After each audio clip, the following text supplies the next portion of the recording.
1 ग्राम देसी गाय के गोबर में 300 करोड़ सूक्ष्म जीव होते हैं। हर पेड़ को 3 से 4 लीटर जीवामृत जो है यहीं से ही उपलब्ध होता है। और इसकी स्लेरी बना देंगे बिल्कुल पतला इसको। ये जो गौ माताएं हैं यहाँ से वो आता है। 40 किलोग्राम गोबर डालते हैं, 4 किलो गुड़ और 4 किलो आटा और 40 लीटर इसके अंदर हम गोबर।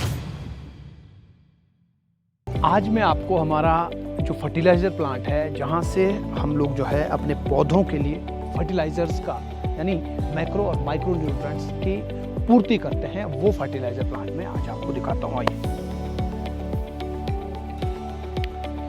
ये वो प्लांट है और ये बिल्कुल लॉक करके हम रखते हैं फर्टिलाइजर प्लांट को ताकि फर्टिलाइजर को चोरी ना कर दे।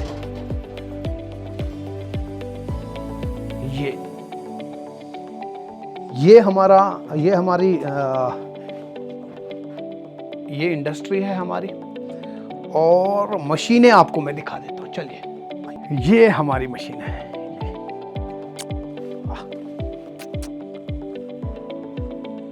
ये तीन है, तीन मशीनें हैं फर्टिलाइजर की। पहले घास डाल देते हैं इनको, फिर मैं आपसे बात करता हूँ।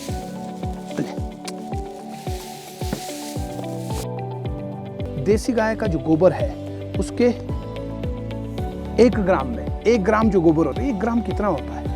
इतना नहीं, ये 1 ग्राम गोबर है। 1 ग्राम देसी गाय के गोबर में 300 करोड़ मालूम और नामालूम सूक्ष्म जीव होते हैं, माइक्रोब्स होते हैं। और आपको अगर मालूम होगा, मुझे नहीं मालूम, आप जानते हैं या नहीं जानते हैं? नहीं जानते तो मैं बता देता हूं कि चाहे आप एग्रीकल्चर प्रैक्टिसेस कर रहे हो या फिर हॉर्टिकल्चरल प्रैक्टिसेस कर रहे हो, सबसे अहम ये माइक्रोब्स ही होते हैं। इन माइक्रोब्स के द्वारा ही माइक्रो और मैक्रो न्यूट्रिएंट्स को अवेलेबल फॉर्म में जो कि पौधे ले सकते हैं उसमें कन्वर्ट किया जाता है। और कुछ माइक्रोब्स ऐसे भी होते हैं जो हवा से नाइट्रोजन को अवशोषित करके सॉइल में डालते हैं। तो इस तरह से जब हम इस गोबर का और गौमूत्र का प्रयोग जीवामृत बनाने में करते हैं तो उस जीवामृत के अंदर ये करोड़ों करोड़ माइक्रोब्स, ये करोड़ों करोड़ सूक्ष्म जीव, 1 ग्राम में अगर 300 करोड़ है और 200 लीटर पानी में जब हम जीवामृत बनाते हैं, 200 लीटर जीवामृत, तो उसमें जो है 10 किलोग्राम गोबर का प्रयोग होता है। ऐसा फ्रेश गोबर चाहिए होता है, ये वाला गीला गोबर चाहिए होता है।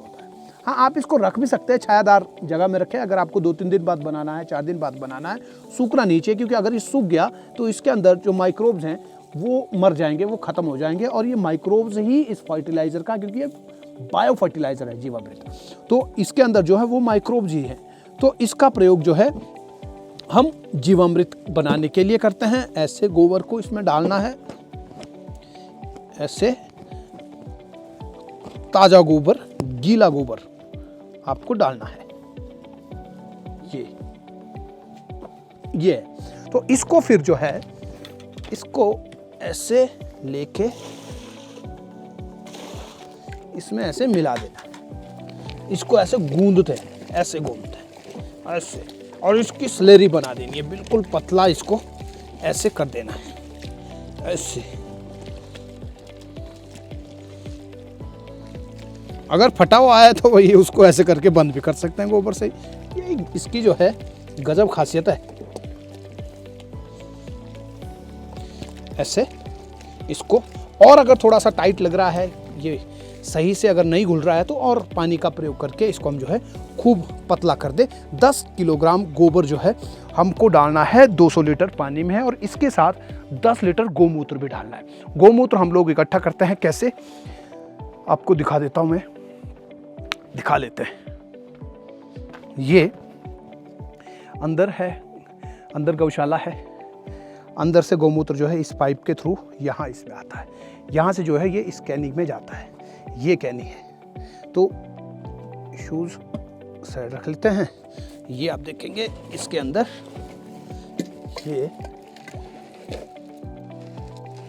ये गोमूत्र है।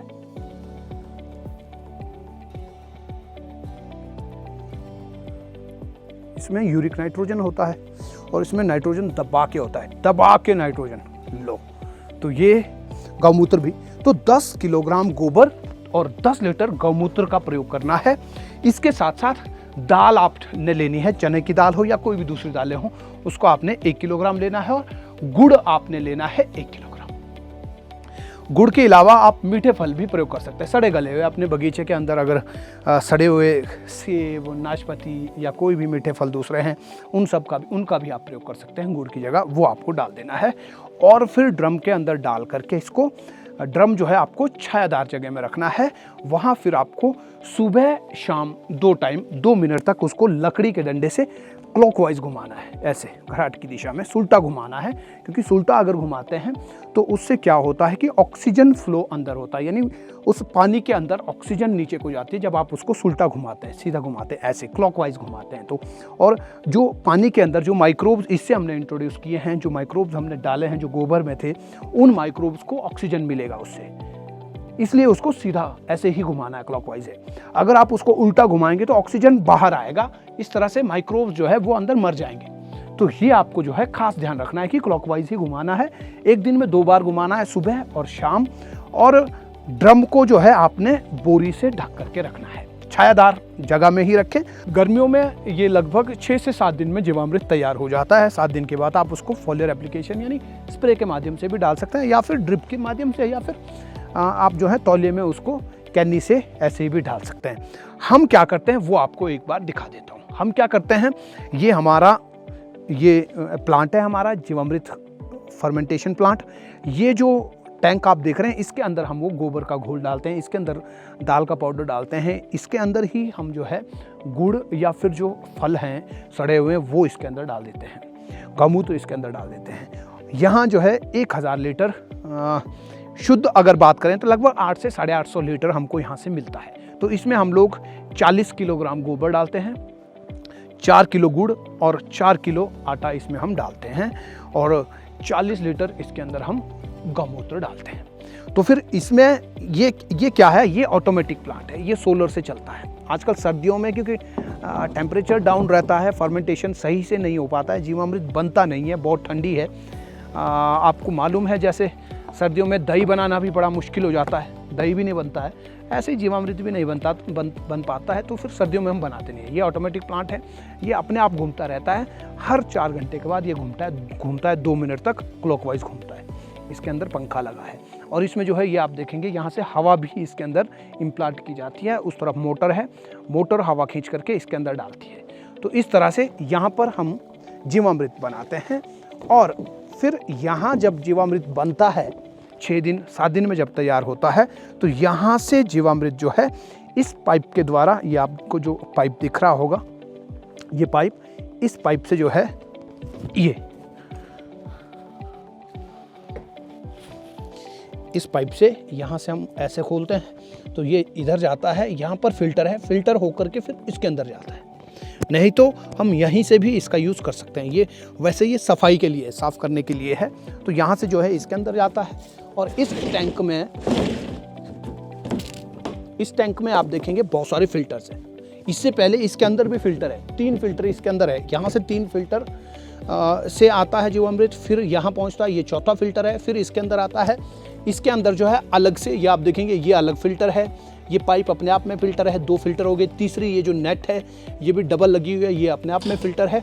यहाँ से फिर अंदर यानी जीवामृत इसके अंदर आएगा, यहाँ से गिरेगा, फिर इस नेट से अंदर जाएगा फिल्टर होके, फिर ये वाली नेट से फिल्टर होके अंदर जाएगा, फिर ये पाइप में भी छेद है, वहाँ से भी फिल्टर होता है, फिर इस पाइप के अंदर जाता है। पाइप से फिर वहाँ आप देख रहे होंगे आगे एक और पाइप है, उस पाइप से जो है, उस पाइप से फिर आगे को निकलता है जीवामृत, और वहाँ फिर आप देख रहे होंगे वहाँ 2 फिल्टर और लगे हुए हैं आगे। इन 2 फिल्टर के थ्रू जो आगे वाल्व है, वहाँ से जो जीवामृत निकलेगा, ये जीवामृत फॉलियर एप्लीकेशन के लिए, इसको हम स्प्रे कर सकते हैं यहाँ से। तो जब भी स्प्रे करना है इन 2 फिल्टर के बाद का, और फर्टिगेशन के लिए यानी पौधों को जब हमने नीचे तौले में देना है, सॉइल एप्लीकेशन जब हमने करनी है, तो सॉइल एप्लीकेशन के लिए यहाँ हमने एक मोटर लगाई हुई है, और मोटर का स्विच जो है यहाँ पे है।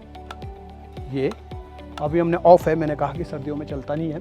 तो यहाँ से जब हम स्विच ऑन करते हैं, स्विच ऑन करते ही हमारा यहाँ से मोटर चल पड़ता है, और मोटर जो है इस जीवामृत को यहाँ से पाइप के थ्रू फेंकता है और कहाँ पहुँचाता है आपको मैं दिखा दूँ। वहाँ नीचे जो है हमारा ऑर्चर्ड है, वो नीचे आपको दिख रहा होगा। तो इस तरह से हम जो है हर 15 दिन में एक एप्लीकेशन जीवामृत की करते हैं और सारे खेतों में हम लोग जो है ये जीवामृत देते हैं। हर पेड़ को 3 से 4 लीटर जीवामृत जो है यहीं से ही उपलब्ध होता है। तो इस तरह से हमारे पौधों के लिए जो फर्टिलाइजर्स की आवश्यकता होती है वो उस आवश्यकता की पूर्ति जो है इस प्लांट के द्वारा, और इस प्लांट के अंदर जो रॉ मटेरियल आता है वो रॉ मटेरियल आता है इन मशीनों से। ये जो गौ माताएं हैं यहाँ से वो आता है।